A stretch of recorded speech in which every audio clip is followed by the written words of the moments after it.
Hello, and welcome to Skyrim Bedtime Stories with me, KDB.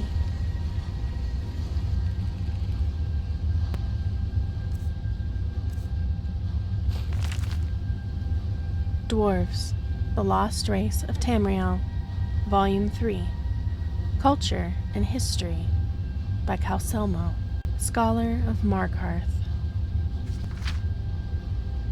In this final volume on our discussion on the Dwarves, again, see the term Dwemer for references using the more scholastic name.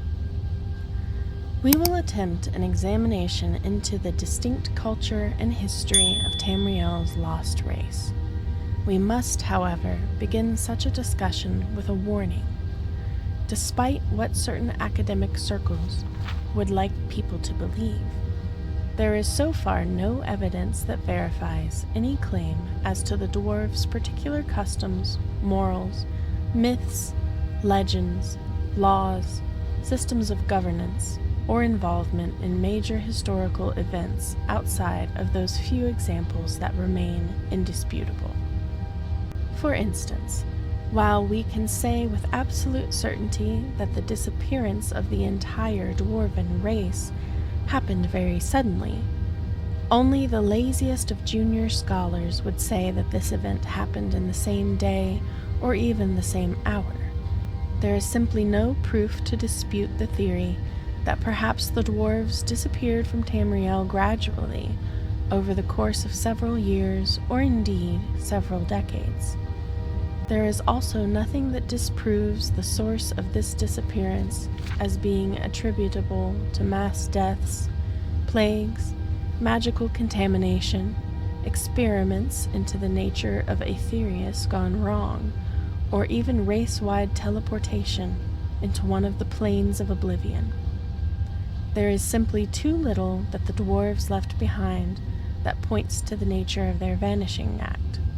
And this same frustration applies to all aspects of their social structure and history. What we know, then, can only be inferred by the writings of other races which made contact with the dwarves before they left Tamriel. The Dark Elves, Dwemer, for example, teach that their great prophet Nerevar helped unite the dwarves and the elves in Morrowind against occupying Nord armies from Skyrim in the First Era, but Nord and Orc writings also indicate that the dwarves were also aligned with them at various points and in various legendary battles of theirs. Unfortunately, none of these legends and folklore make an effort to describe the dwarves in great detail, only that they were a secretive people and that an alliance with them was unusual enough to warrant crafting a story around. And past the First Era, no race makes note of encountering any living dwarves at all. This is further confounded by the fact that so many of the dark elven writings on their relationship with the dwarves were lost during the tragic eruptions of Vardenfell during the Oblivion Crisis nearly 200 years ago. What secrets they could have revealed about the lost race are now buried behind layers of molten earth, along with so many unfortunate dark elven people. Thus, we conclude our discussion on the dwarves on a somber note.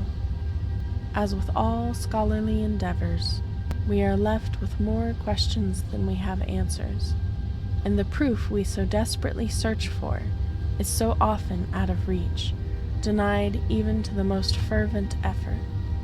The mysteries the dwarves have left us with could easily warrant another century or so of personal examination from me, and quite possibly even several millennia of excavation of even one dwarven ruin would be insufficient to paint a complete picture on them. But what we can see from our threadbare tapestry of dwarven artifacts is a careful, intelligent, industrious, and highly advanced culture whose secrets we as students and teachers of their works can only hope to uncover someday.